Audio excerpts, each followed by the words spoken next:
So good day everyone. Today I'll be showing you how to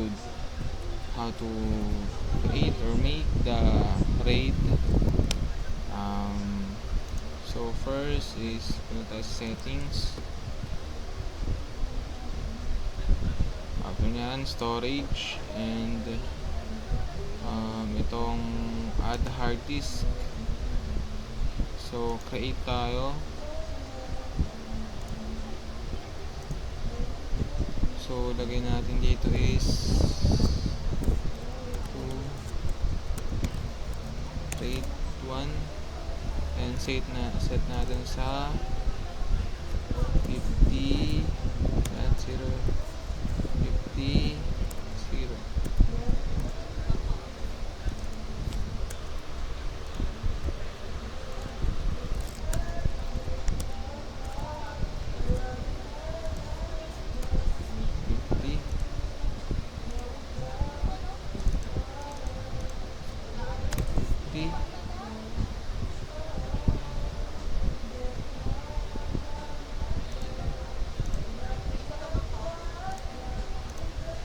So check natin itong pre-allocate full size, finish,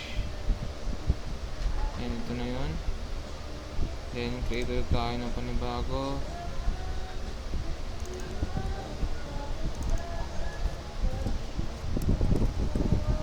Create 2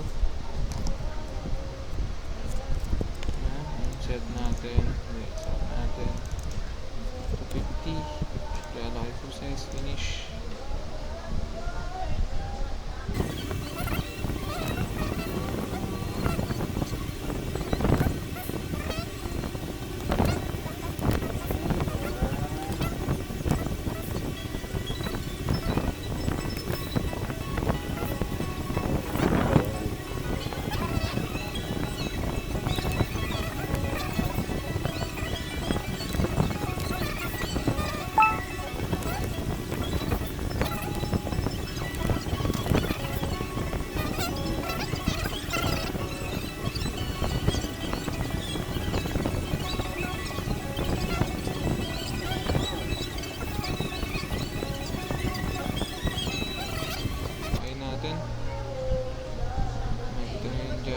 Then start natin.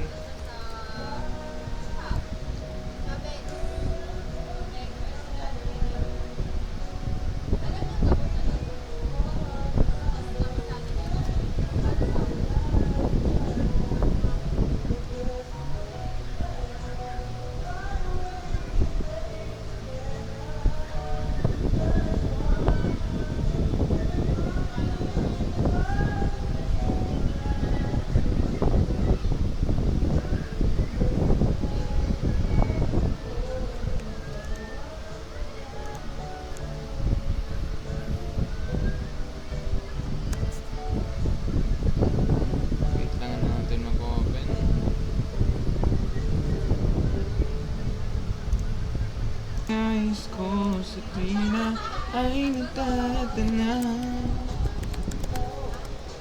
at pag-ibig iba. So next is punta tayo sa disk management. Oops, nangyari. Disk management. Ayan. Pag sinabi nating MBR, Master Boot Record, dito yung pag mga MB lang tayo. Pero pag GPT, more on gigabyte na yung mga disk natin. So MBR muna tayo. So first is itong disk 1. Wala tayong sulat dito. New strip volume, click next and add next. So name natin siya ng strip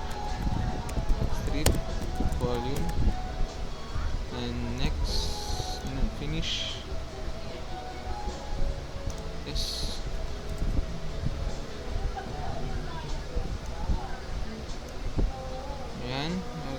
volume. Next natin is itong these 3 mirrored. Next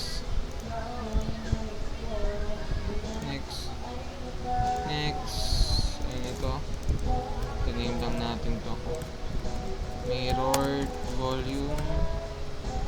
Next, yes.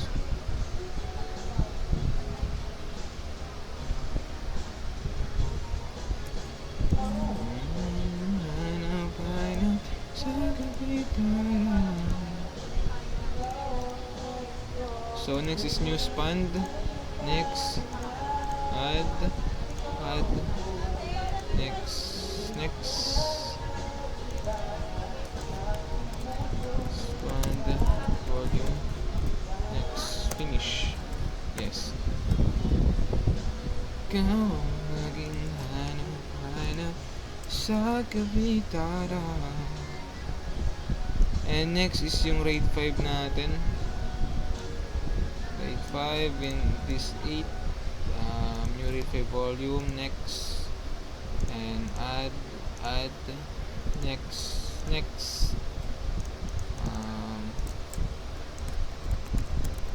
RAID 5 volume. Next, yes.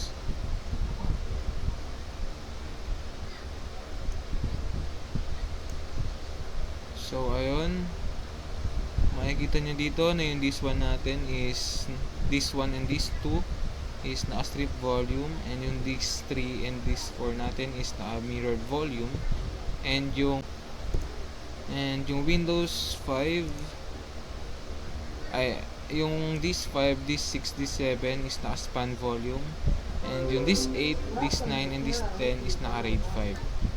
So, ayun lang. Sana may natutunan kayo sa paggawa natin ng RAID. And thank you.